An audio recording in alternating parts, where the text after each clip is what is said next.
nationale. Nous, on ne connaît pas tout le monde, donc on est passé par les chambres d'agriculture et l'IFV, qui a des structures un peu locales pour s'adresser aux organismes les plus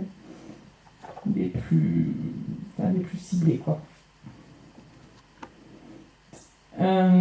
Donc en deuxième étude, donc là, on va plus passer du côté des prestataires de traction équine pour essayer de dresser un petit peu leur activité, qu'on voit aussi comment ça se passe pour eux en termes d'activité.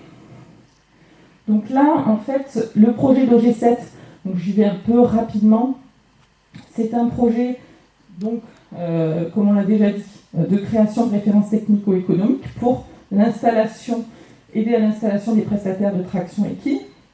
Donc on a suivi pendant 3 ans 12 entreprises de prestations qui sont localisées, comme vous le voyez, plutôt sur le secteur sud-est. Et sur ces 12 entreprises, 6 étaient dans la vigne.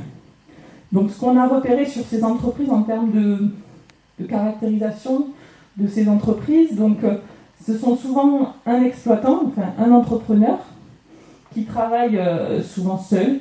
Il y a très peu de salariat, y compris pendant les périodes de forte activité. Parfois, ils ont un stagiaire, mais c'est assez rare.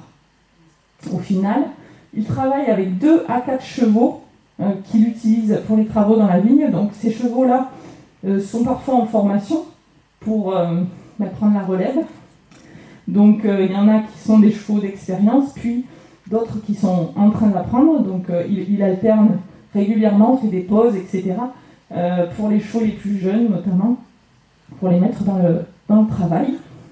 Pour ça, il dispose d'une surface d'à peu près 8 hectares qui est mise à disposition pour qu'ils puissent placer ces chevaux, y compris dans les périodes où ils ne travaillent pas. Donc, pour qu'ils puissent pâturer, notamment. Les clients principaux, donc c'est 4 à 15 clients, donc c'est assez varié au niveau des prestataires qu'on a suivis. 4 sur 6 prestataires qu'on a suivis ont au moins 10 clients.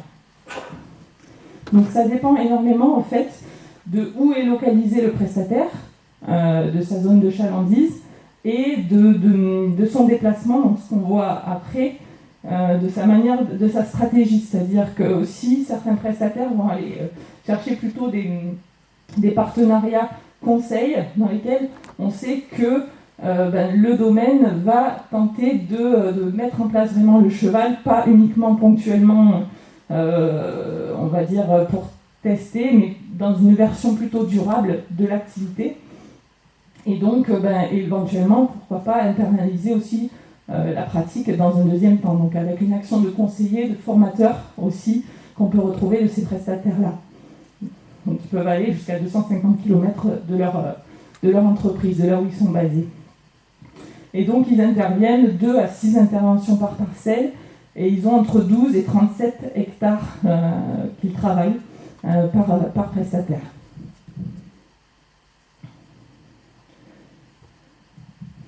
En termes d'économie, donc c'est un des seuls systèmes, on appelle ça système, c'est les entreprises en fait qui travaillent dans la vigne. On a d'autres systèmes qui travaillent plutôt dans la forêt, ou d'autres plutôt dans les services urbains, comme je le disais. Dans le système vigne, en fait, c'est un des systèmes où les entreprises, finalement, tirent leur chiffre d'affaires de manière principale de la vigne. C'est-à-dire qu'ils n'ont pas besoin de beaucoup se diversifier. D'ailleurs, ils ont besoin, il faut qu'ils passent suffisamment de temps sur cette activité-là. Et en termes de produits bruts total, c'est ceux qui se dégagent une marge un peu plus intéressante par rapport aux autres systèmes de prestations équines. Mais on voit qu'au final, ils arrivent quand même, en termes d'excédent brut d'exploitation par unité de main-d'œuvre, à 15 000 euros. C'est-à-dire que leur montant disponible est de 15 000 euros par an. Donc ce qui n'est pas non plus énorme, mais ce sont des systèmes quand même économes, c'est-à-dire qu'ils ont peu d'infrastructures. Principalement, du coup, ils doivent héberger leurs chevaux et acheter du matériel pour travailler. Mais les principales charges, finalement, c'est du carburant et du matériel et l'alimentation, bien sûr, de leurs chevaux. Donc c'est assez intéressant par rapport à d'autres entreprises de prestations qui ont plus de mal à dégager finalement un chiffre d'affaires intéressant.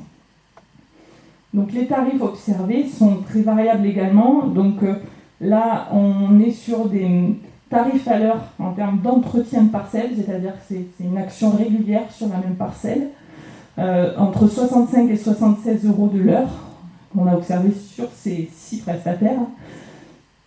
Et en termes de remise en état, c'est-à-dire qu'on va intervenir sur une parcelle qui n'a jamais été travaillée au cheval, mais plutôt travaillée au tracteur, voire qui avait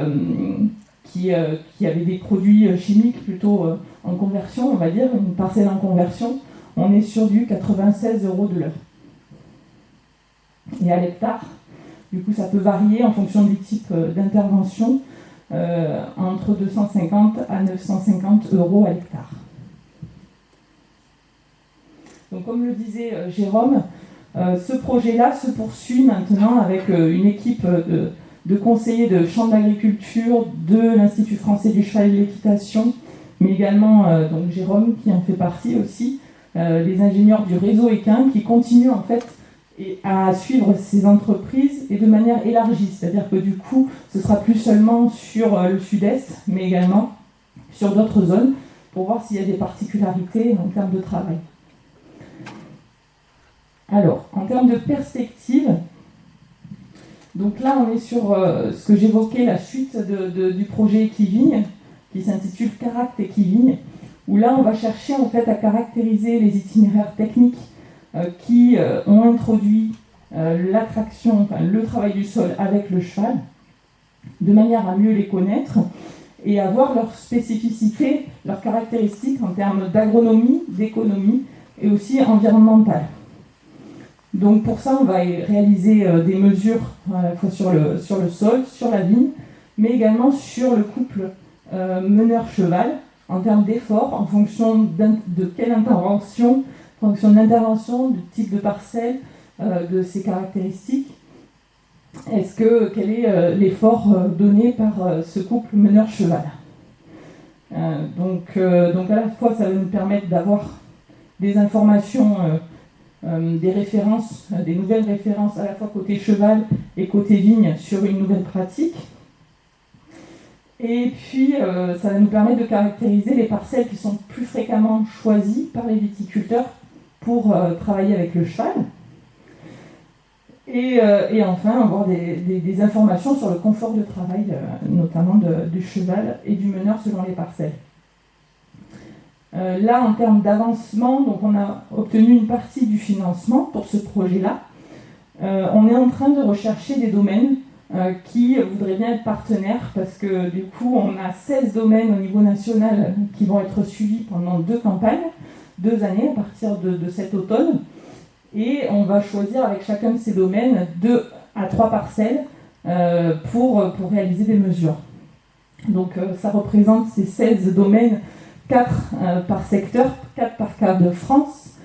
Et donc on cherche des domaines qui ont déjà mis en place en fait, la traction équine depuis au moins 3 ans pour voir des effets en fait, sur le sol voilà, de cette pratique-là. Donc n'hésitez pas à revenir vers moi si jamais vous êtes intéressé. Voilà, l'idée c'est de suivre un peu votre activité pour continuer en fait à constituer ces références pour ceux qui souhaitent se lancer, qui sont un peu plus frileux et qui auraient besoin d'un peu plus d'informations. Voilà, donc j'ai terminé pour cette présentation. Je n'ai pas parlé, mais j'en parlais juste après du coup de la thèse que je fais actuellement aussi, qui a plus un suivi du coup en sciences humaines et sociales sur les trajectoires de partenariat entre prestataires et vignerons, dont Daniel Coulon et Olivier Pichot sont un bon exemple. Et donc je présenterai avec eux les premiers résultats de ce suivi. Et donc vous trouverez sur notre site internet l'ensemble des plaquettes qui sont aujourd'hui disponibles sur les projets que je viens de présenter. Voilà, n'hésitez pas, je suis là toute la journée, donc si vous avez des questions ou besoin d'échanger, je suis à votre écoute. Et puis tout de suite, si vous avez des questions, n'hésitez pas, je suis là pour y répondre.